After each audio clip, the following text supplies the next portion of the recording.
Good morning student. भूगोल की शिक्षक प्रशिक्षण की ऑनलाइन क्लासेस कई माह से जारी है और हमारी 3 यूनिट कंप्लीट हो चुकी है। संप्रेषण जो हमारा लास्ट टॉपिक था वो खत्म हो गया है। तो उसमें एक लास्ट टॉपिक था कक्षागत शिक्षण कैसा होना चाहिए, कैसा नहीं, संप्रेषण कैसा होना चाहिए, ये सारी चीज का हमने अध्ययन किया था। पूरे सिद्धांत पढ़ लिए, सारी चीज पढ़ ली। तो संप्रेषण जो हमारा लास्ट का टॉपिक था तो उसमें यही था कि कक्षा का संप्रेषण कैसा हो, कैसा नहीं हो, तो बच्चों को समझ में आना चाहिए, उपचार होना चाहिए, भाषा सरल होनी चाहिए। ये सारे टॉपिक्स हमने क्लियर करे, सारी चीजों का हमने अध्ययन किया। और इसी के साथ में मैंने ये कहा था कि थर्ड यूनिट का लास्ट टॉपिक था वो, और इसी के साथ में आज हमारी जो यूनिट चलेगी वो है फोर्थ यूनिट। कौन सी यूनिट हो गई? अब अपनी फोर्थ यूनिट चालू हो गई है जिसका नाम है new trends in teaching learning due to technological innovation, यानी तकनीकी नवाचार के कारण शिक्षण अधिगम की नवीन प्रवृत्तियां, यानी तकनीकी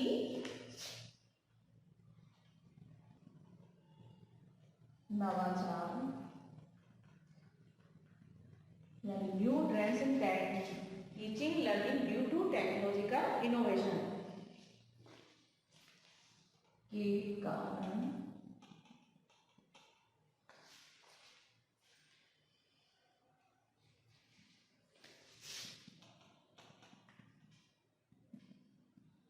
अधिगम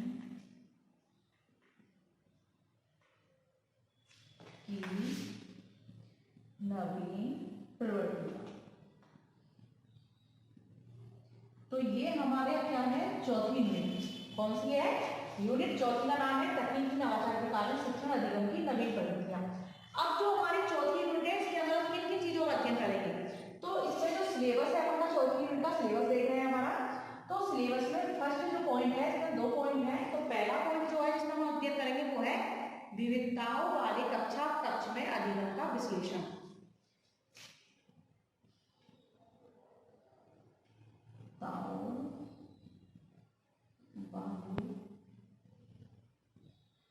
कक्षा कक्ष,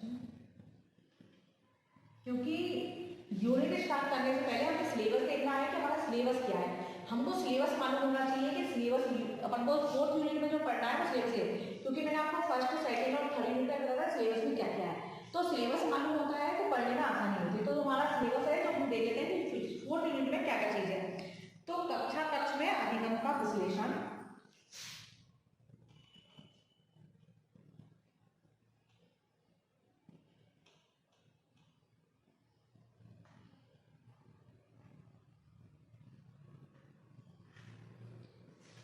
एक तो ये पॉइंट है कि विविधता वाले कक्षा कक्ष में अधिगम का विश्लेषण एवं संगठन।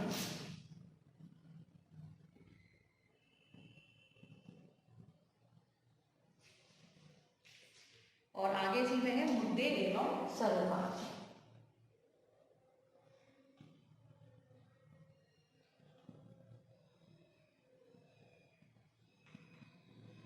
तो पहले पॉइंट में पढ़ेंगे विविधता वाले कक्षा कक्ष में कौन कौन सी विविधता वाले बच्चे होते हैं, कक्षा कक्ष में सीखना सिखाना कैसे होता है और किन किन चीजों का ध्यान रखना चाहिए, सारी चीज पहले पॉइंट में आएगी। इसी प्रकार से हमारा जो सेकंड है, जो सेकंड पॉइंट है इसका सिलेबस में, उसमें आएगा हमारे दल शिक्षण, पैनल परिचर्चा। तो जिन जिन टॉपिकों का अध्ययन करेंगे, दल शिक्षण है, पैनल परिचर्चा है,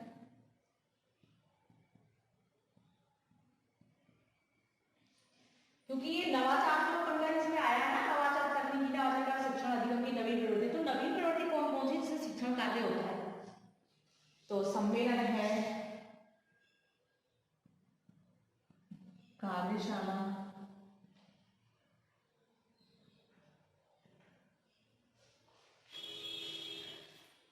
सहकारिता अधिगम,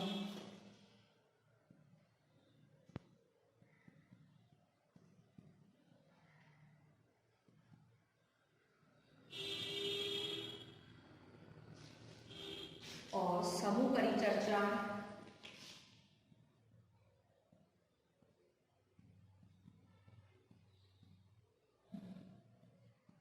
मस्तिष्क विप्लव या उद्दोलन बोलते हैं ना इसको,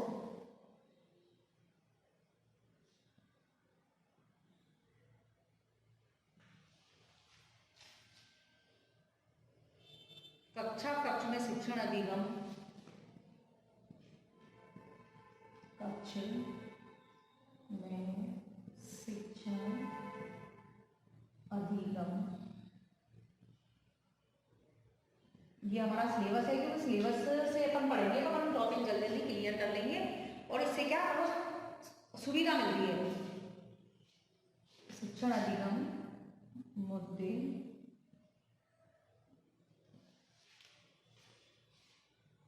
एवं सरोकार जैसे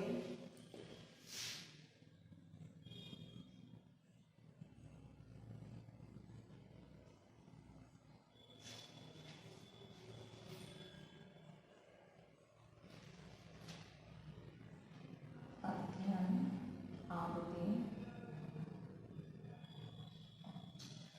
ठीक है, और स्वाध्याय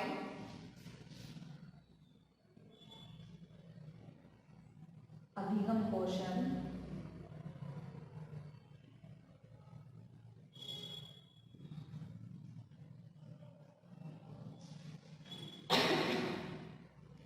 अभिरुचि योग्यता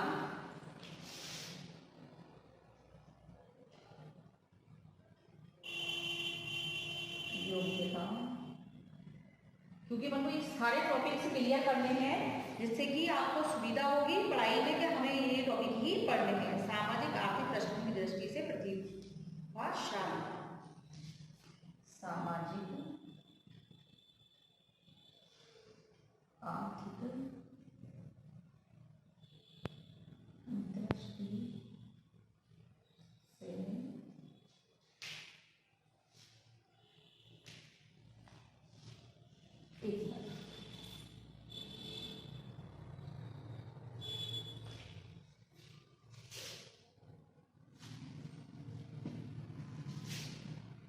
पृष्ठभूमि की दृष्टि से प्रतिभाशाली,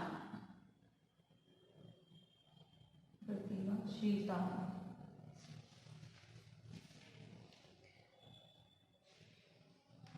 तो हमारे पहला ये है और सेकंड ये है। तो आप इसमें देख लो कि अपन को जो फोर्थ यूनिट है तो फोर्थ यूनिट में हमें क्या क्या पढ़ना है तो तकनीकी नवाचार के कारण शिक्षण अधिगम की नवीन प्रवृत्तियां, ये हमारी फोर्थ यूनिट का नाम है, तकनीकी नवाचार, ठीक है, याद रखना। और इसमें जो पहला पॉइंट पढ़ेंगे तो हम इसमें पढ़ेंगे विविधता वाले कक्षा कक्ष में अधिगम का विश्लेषण एवं संगठन मुद्दे एवं सरोकार। और जो सेकंड है उसमें है दल शिक्षण, पैनल परिचर्चा, सम्मेलन, कार्यशाला, सहकारिता अधिगम और समूह परिचर्चा, मस्तिष्क विप्लव, कक्षा कक्ष में शिक्षण अधिगम मुद्दे सरोकार जैसे अध्ययन आदतें कौन कौन सी होनी चाहिए कौन सी नहीं होनी चाहिए, स्वाध्याय यानी स्व अध्ययन कैसे किया जाए, अधिगम कौशल यानी सीखने के कौन कौन से कौशल होते हैं, अभिरुचि योग्यता, सामाजिक आर्थिक पृष्ठभूमि की दृष्टि से प्रतिभाशीलता या शालीता, है ना, ये कर सकते हो आप इसमें। तो हमें ये सारी चीजों का अध्ययन करना है किसमें, इस टॉपिक में। तो अब हम देखते हैं कि ये टॉपिक्स है। अब कक्षा कक्ष अधिगम, तो कक्षा कक्ष में अधिगम का संगठन विश्लेषण कैसे होता है, आज का जो टॉपिक होगा वो अपन का वो चलेगा। आप ये सिलेबस देख लेना फोर्थ यूनिट का कि हमें ये चीज अध्ययन करनी है। अब हम चलते हैं हमारे टॉपिक्स पे, ठीक है। अब हमारा टॉपिक क्या है ये हम देखते हैं। हमने फोर्थ यूनिट देख ही ली है, इसका टॉपिक अपन देखेंगे। आप इस टॉपिक को यहाँ साफ करते हैं, ये यूनिट फोर्थ है जिससे कि आपको पता है कि हमारे यूनिट में हमें क्या करना है। तो फोर्थ यूनिट हो गई, अब चलेगा हमारा टॉपिक कि हमारा टॉपिक क्या है। अब हमारा टॉपिक जो है कक्षा में अधिगम का संगठन एवं विश्लेषण, ठीक है। तो हमारा टॉपिक पढ़ेंगे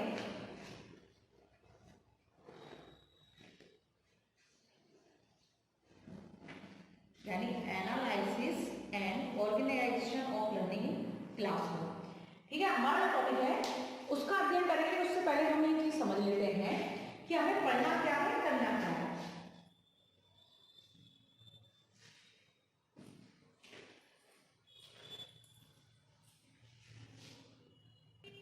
कक्षा में अधिगम का संगठन एवं विश्लेषण। ठीक है, ये हमारा है टॉपिक आज, क्योंकि हमारी विविधता वाली कक्षा का अधिगम में देखा ना, कक्षा में अधिगम व संगठन और विश्लेषण किस प्रकार होता है, तो फिर इस चीज का अध्ययन करना है। तो कक्षा कक्ष में अधिगम का संगठन एवं विश्लेषण प्राचीन काल से ही एक महत्वपूर्ण विषय रहा है। प्राचीन काल में गुरुकुलों में क्या होता था, शिक्षण कार्य का होता था। गुरुकुलों में छात्रों द्वारा शांत भाव से शिक्षा ग्रहण की जाती थी। शिष्य को गुरु के नियंत्रण में रहना पड़ता था तथा गुरु के निर्देशों का पालन करना होता था, और गुरु शिष्य के सीखने का विश्लेषण करके उनके अधिगम की प्रक्रिया का संगठन करता था। तो क्या करता था कि प्राचीन काल में जो था तो नियंत्रण पूरा किसका होता था, गुरु का। ये पहले भी आपको कई बार बता चुकी हूँ, गुरु का पूरा नियंत्रण होता था किस पे, बच्चों पे। तो इसमें बच्चा स्वतंत्र नहीं था, लेकिन फिर भी पूरा कक्षा का संगठन किसके हाथ में था, गुरु के हाथ में। तो जो विश्लेषण करने की अधिगम प्रक्रिया का संगठन कौन करता था, गुरु करता था कि शिष्य ने क्या सीखा क्या नहीं सीखा, इसका संगठन करता था गुरु। तो प्राचीन में जो कक्षा में अधिगम का संगठन था तो वो गुरु के हाथ में था।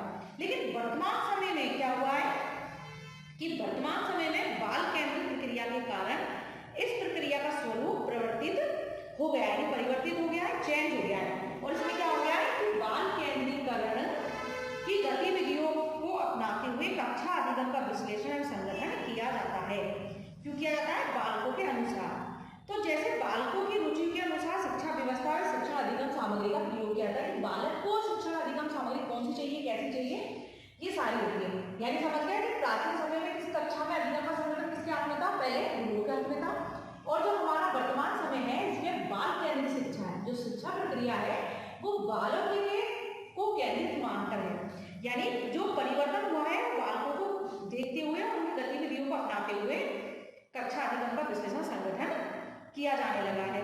इसी प्रकार से अधिगम में संगठन एवं विश्लेषण को कक्षा कक्ष के प्रबंध के रूप में माना जाता है। किसके रूप में, कक्षा कक्ष के प्रबंध के रूप में माना जाता है। तो कक्षा कक्ष प्रबंधन का आशय उन समस्त क्रियाकलापों से है, कौन से क्रियाकलापों से, जिनका प्रयोग एक कुशल शिक्षक द्वारा करके कक्षा में शिक्षण अधिगम प्रक्रिया हेतु वातावरण तैयार किया जाता है। इसका उद्देश्य छात्रों के अवांछित व्यवहार को रोकते हुए उन्हें वांछित व्यवहार के लिए प्रेरित करना है। ठीक है, तो जो वांछित व्यवहार है उसको के लिए प्रेरित करना है कि जो बच्चे में बुरी चीजें हैं उनको अच्छाई में परिवर्तित करना है। तो मतलब अधिगम है सिखाने के लिए। ठीक है, इसलिए ये आवश्यक होता है कि उसमें उन सभी संसाधनों का सर्वोत्तम प्रयोग किया जाए जो कि बालक में उपलब्ध होते हैं।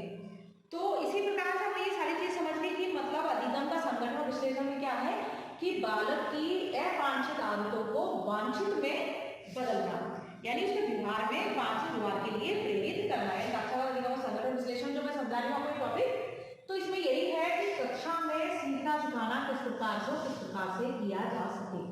तो यही है कि छात्रों के व्यवहार में जो अवांछित है उसको वांछित में परिवर्तित करना। इसी प्रकार से हम इसमें देखते हैं परिभाषाएं। ठीक है, परिभाषाओं के अनुसार हम समझ सकते हैं कि इसमें क्या है क्या नहीं है।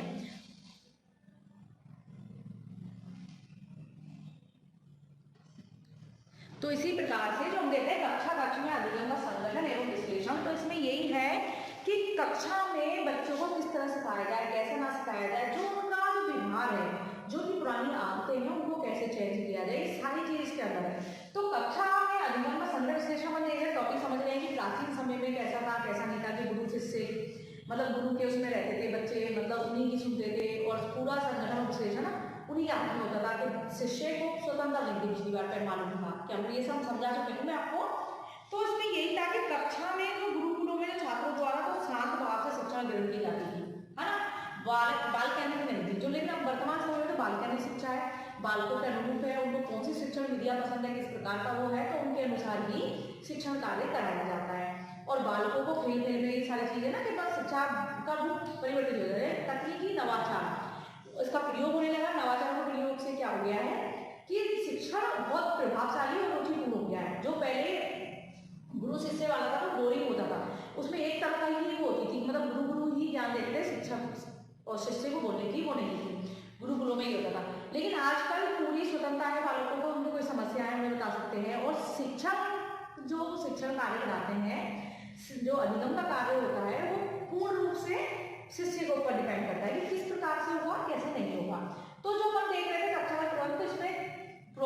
एस के दुबे के शब्दों में।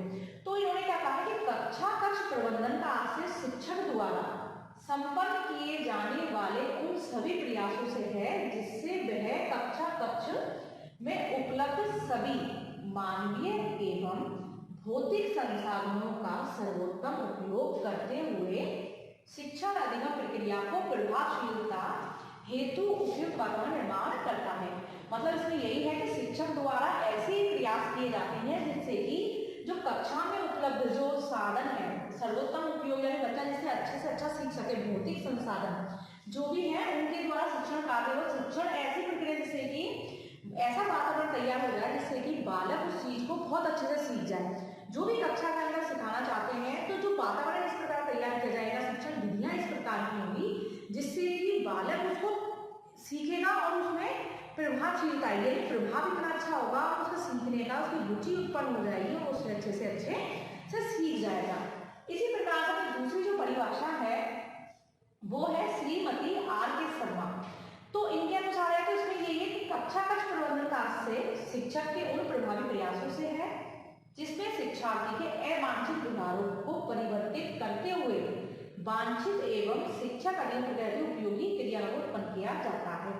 मतलब शिक्षार्थी जो शिष्य विद्यार्थी की जो अवांछित व्यवहार है, मतलब ऐसा व्यवहार जिसमें वो कुछ नहीं जानता, उसको कुछ समझ में नहीं आता, गलत सलत जानता हो और उसको मतलब समझ में नहीं आता हो, उसका व्यवहार खराब हो, बच्चों के प्रति व्यवहार खराब हो, शिक्षक के प्रति मतलब उसकी क्रियाएं अच्छी ना हो, जो कक्षा के अनुरूप या कक्षा वातावरण अनुरूप ना हो, तो बालकों के उन जो आदतें हैं, बुरी आदतें हो या फिर नहीं सीखने की आदत हो या स्कूल से भागने की आदत हो, तो ये सारे अवांछित व्यवहार में आते हैं। तो जब वो ये सारे व्यवहार उसमें है और उन चीज को यानी बच्चे को कक्षा में किस प्रकार रोका जाए कि वो पढ़ाई में रुचि ले, तो ये सारी चीजों का ध्यान रखना है। तो रुचि कैसे लेगा, जब उसके लिए नई नई शिक्षण विधि होगी, शिक्षण सामग्री का उपयोग करेंगे, मतलब दृश्य श्रव्य सामग्री हो, तो भौतिक संसाधनों का इस प्रकार से प्रयोग है जिससे कि बच्चे के अवांछित व्यवहार में परिवर्तन आ जाए।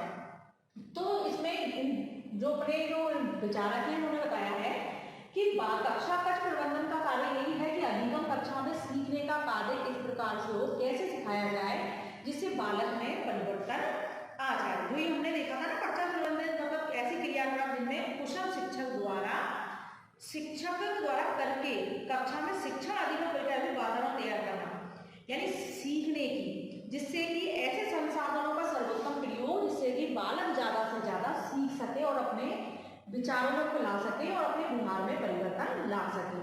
तो ये सारी चीजें इसमें आगे हमने परिभाषा देख ली और हमने कक्षा कक्ष अधिगम संगठन का विश्लेषण देख लिया। इसी प्रकार से जो हमारा अगला टॉपिक आएगा तो कक्षा कक्ष प्रबंधन के उद्देश्य, तो हमने ये समझ लिया है। तो इस प्रकार से ये स्पष्ट हो गया कि कक्षा कक्ष प्रबंधन में शिक्षक शैक्षिक वातावरण का सृजन करता है। किसका करता है? शैक्षिक वातावरण का, तथा संपूर्ण उपलब्ध संसाधनों का सर्वोत्तम प्रयोग करते हुए शिक्षण अधिगम प्रक्रिया को प्रभावशाली बनाने का प्रयास करता है। कौन करता है? शिक्षक। मतलब ऐसे वातावरण, ऐसे संसाधनों का प्रयोग जिससे कि कक्षा का वातावरण रुचिपूर्ण हो जाए और जो सिखाने का कार्य है, कक्षा में अधिगम का कार्य है, तो बालक अच्छे से अच्छा सीख जाए और शिक्षक इस प्रकार से अपना शिक्षण कार्य करे जिससे कि शिक्षण कार्य अधिक उपयोगी और प्रभावशाली बन जाए। ठीक है, इतना आपको समझ में आ गया होगा कि कक्षा कक्ष संगठन विश्लेषण में क्या है। अब अगला आप देखेंगे तो इसके उद्देश्य को समझेंगे, ये आप नोट करते जाइए और समझते जाइए।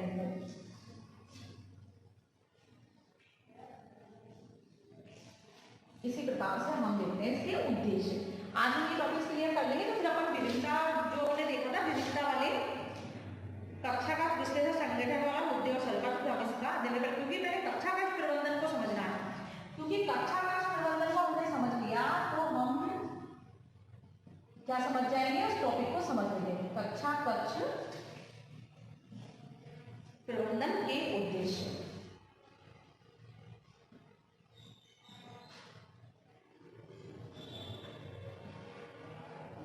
मतलब कक्षा कक्ष के प्रबंधन के उद्देश्य दे रहे हैं। कक्षा कक्ष प्रबंधन कैसे होता है, कक्षा में कैसे प्रबंधन जिससे बालक ज्यादा से ज्यादा सीख जाए।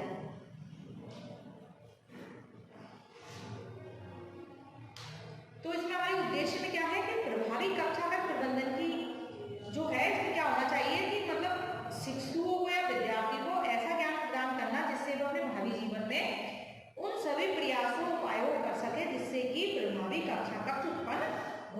हो, ठीक है। और विद्यार्थियों को कक्षा कक्ष प्रबंधन के महत्व और उपयोगिता से परिचित कराना, जिससे सभी विद्यार्थी उस अवधारणा को समझ सके तथा उसका शैक्षिक वातावरण निर्माण हेतु प्रयास कर सके। और विद्यालय में उपलब्ध संसाधन सर्वोत्तम उपयोग यानी ऐसी प्रयोग करें जिससे कि कक्षा का संसाधनों का प्रभाव बच्चों पर ज्यादा से ज्यादा पड़ सके। यानी कक्षा प्रबंधन का उद्देश्य क्या है कि बच्चा ज्यादा समझ सके, उनको समझ में आ जाए सारी चीजें। तो ये सारी चीज किसमें आती है? कक्षा प्रबंधन के उद्देश्य में आती है। तो हमारा ये था मतलब कक्षा प्रबंधन उद्देश्य क्या होती है कि कक्षा कक्ष प्रबंधन में कि शिक्षार्थियों को कक्षा प्रबंधन की अवधारणा से परिचित कराना। ये अवधारणा कौन सी, कक्षा कक्ष में कौन कौन सी चीज होती है, कि इसकी अवधारणा क्या है, कक्षा कक्ष है क्या है, किसी वातावरण किस प्रकार का शिक्षण हो, तो इस चीज से परिचित कराना जिससे कि अपने भावी जीवन में कक्षा कक्ष प्रबंधन की अवधारणा से शिक्षार्थियों को लाभान्वित कर सके।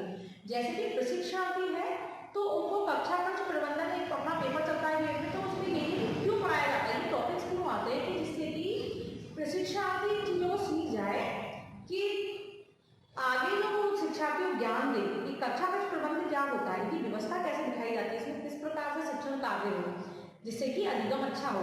तो ये सारी चीज को पहले प्रशिक्षणार्थी को समझाया जाए तो वो शिक्षार्थी को बता सके और उससे शिक्षार्थी लाभान्वित हो सके, है ना।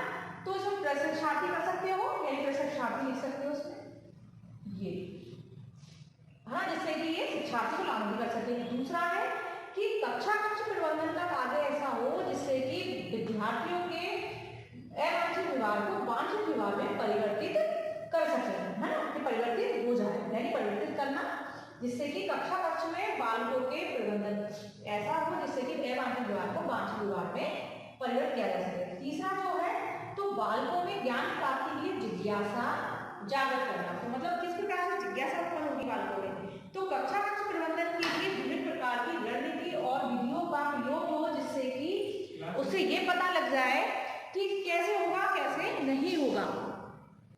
तो इस प्रकार से जो बालकों में मतलब ज्ञान प्राप्ति के लिए जिज्ञासा जागृत, तो जिज्ञासा जागृत कैसे होगी, तो कक्षा कक्ष में बालकों में ज्ञान प्राप्ति जिज्ञासा कब होगी, जब कक्षा का वातावरण अच्छा होगा, शिक्षण कार्य बहुत अच्छा होगा और उसमें मतलब शिक्षक का जो ज्ञान है वो बालकों तक अच्छे से समझ में आ रहा होगा, बालकों को तो होगा। तो बालकों में ज्ञान प्राप्ति जिज्ञासा जागृत। और अगला पॉइंट है विभिन्न प्रकार की रणनीतिक विधियों का प्रयोग। तो कैसे होगा, तो जो कक्षा कक्ष है तो प्रबंधन को विभिन्न आयामों में घटकों से परिचित कराना, है ना, जिससे प्रशिक्षकों द्वारा सभी छात्रों के लिए उचित दिशा निर्देश प्रदान करते हुए प्रभावी शिक्षण अधिगम के लिए वातावरण तैयार किया जा सके। इसी प्रकार से कक्षा कक्ष प्रबंधन के लिए विभिन्न प्रकार की रणनीति विधियों का ज्ञान शिशुओं को यानी प्रशिक्षणार्थियों को कराना जिससे वो अपने भावी जीवन में कक्षा कक्ष प्रबंधन की अवधारणा को शिक्षार्थी से लाभान्वित कर सके, जो हमने देखा। तो इस प्रकार की करना जिससे कि भावी जीवन में विद्यार्थी को वो चीज काम में आ जाए। इसी प्रकार से प्रशिक्षणार्थी को कक्षा कक्ष प्रबंधन की अवधारणा से परिचित कराना जिससे कि शिक्षार्थी द्वारा प्रभावी शैक्षिक वातावरण उत्पन्न करके यानी शैक्षिक वातावरण उत्पन्न करके छात्रों के लिए, तो शैक्षिक वातावरण तैयार होगा तो उससे क्या होगा, बालकों में अधिगम का क्षेत्र अच्छे से अच्छा होगा। इसी प्रकार से अपना जो अगला है तो उसमें यही है कि कक्षा कक्ष प्रबंधन का प्रमुख उद्देश्य छात्रों के लिए प्रभावी शैक्षिक वातावरण निर्माण तथा अधिगम स्तर की तीव्रता एवं स्थायित्व प्रदान करना। जो अधिगम सीखने का है उसमें स्थायित्व कैसे आएगा, वो सारी चीजों का इसमें ध्यान रखना है जिससे छात्रों का सर्वांगीण विकास संभव हो सके। ठीक है, तो सर्वांगीण जो भी चीज अपन कर रहे हैं टॉपिक्स क्लियर हो रहे हैं तो सारे किसके हो रहे हैं, सर्वांगीण विकास में किसके, बालकों में। और जो अधिगम और शिक्षा का पेपर है तो शिक्षा में अब इसमें जो अपनी यूनिट है तो इसमें क्या नवाचार, तकनीकी नवाचार का प्रयोग है। क्यों है, जिससे कि बालक ज्यादा से ज्यादा सीख सके और नवाचार नई नई चीजों को वो जान सके। इसी प्रकार से उद्देश्य में जो अपना अगला उद्देश्य है कक्षा कक्ष प्रबंधन का उद्देश्य छात्रों के लिए अधिगम की व्यवस्था करना जिससे बालकों में ज्ञान प्राप्ति के लिए जिज्ञासा जागृत हो सके। और कक्षा का विभिन्न आयाम और घटकों से परिचित कराना कि प्रशिक्षणार्थी जो है अपने पास कक्षा का उद्देश्य है कि प्रशिक्षणार्थी को सिखाएंगे तभी वो आगे शिक्षार्थियों को ज्ञान देंगे तो वो ही आगे शिक्षक बनेंगे। तो मालूम है ना, तो ऐसे ही उनको तैयार करना भावी जीवन के लिए जिससे कि वो अधिकतम अच्छे से अच्छा बच्चों को अच्छे से अच्छा चीज सिखा सके और अपना शिक्षण कार्य अच्छा कर सके। तो हमने उद्देश्य देख लिए सारे। इसी के साथ में हमने कक्षा कक्ष प्रबंधन को समझ लिया कि क्या था क्या नहीं था। तो कक्षा कक्ष प्रबंधन की जो अवधारणा है, तो कक्षा कक्ष प्रबंधन की अवधारणा क्या है कि कक्षा में वातावरण कैसे हो, शिक्षण कार्य कैसा हो, एक शिक्षक को शिक्षण कार्य कैसे करना है, कैसे नहीं करना है, ये सारी चीज है। जब भी तो आपको इस कक्षा कक्ष प्रबंधन का विश्लेषण जो समझ रहे थे संगठन और ये तो किस प्रकार से था, तो उसको प्राचीन समय से जोड़ा गया कि प्राचीन समय में गुरुकुलों में क्या होता था कि गुरु शिष्य को देते थे। आप भी जानते हो किस प्रकार की शिक्षा होती थी, आप सीरियल्स वगैरह देखते हो कहीं वो शिक्षण की देखो पहले कैसे होते थे, गुरु कैसे नहीं होते थे, तो वो गुरु दीक्षा में क्या क्या मांग सकते थे। तो ऐसे कई बार ऐसी चीजें थी तो वहाँ पे शिष्य मजबूर था तो दक्षिणा भी देनी पड़ती थी उनको और गुरु के अनुसार ही चलना पड़ता था, चाहे उनकी वो सही हो या फिर गलत हो। लेकिन जो आज की जो अपनी वर्तमान शिक्षा है, तो इसमें यही है कि तकनीकी नवाचार प्रयोग है। शिक्षक विद्यार्थी को समझता है, विद्यार्थी शिक्षक को समझता है और उनकी समस्याओं को समझता है। बालक बोल सकते हैं, अपनी समस्याओं को बता सकते हैं, सारी चीज क्लियर कर सकते हैं। तो जो अपन के जो कक्षा का संगठन विश्लेषण कैसे हो, तो इसमें प्रशिक्षण भी जो तैयार किए जाते हैं, तो अपन के सूक्ष्म शिक्षण है, अनुकरण शिक्षण, ये सारी शिक्षण सूक्ष्म शिक्षण वगैरह माइक्रो टीचिंग कराई जाती है। क्यों कराई जाती है? जिससे कि आप आगे किसी भी विद्यालय में अगर आप जाते हो तो वहाँ पे आप शिक्षण कार्य अच्छे से अच्छा कर सको और स्किल्स के माध्यम से, कौशलों के माध्यम से पढ़ा सको, अपने अंदर उन चीजों को ला सको।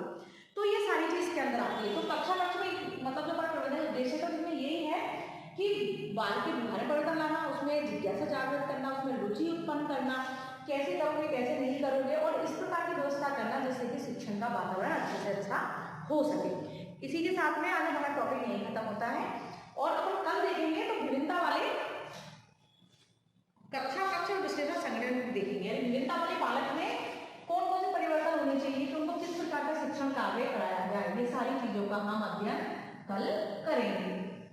ठीक है, और इसी के साथ में आज का हमारा ये टॉपिक यही खत्म होता है। धन्यवाद।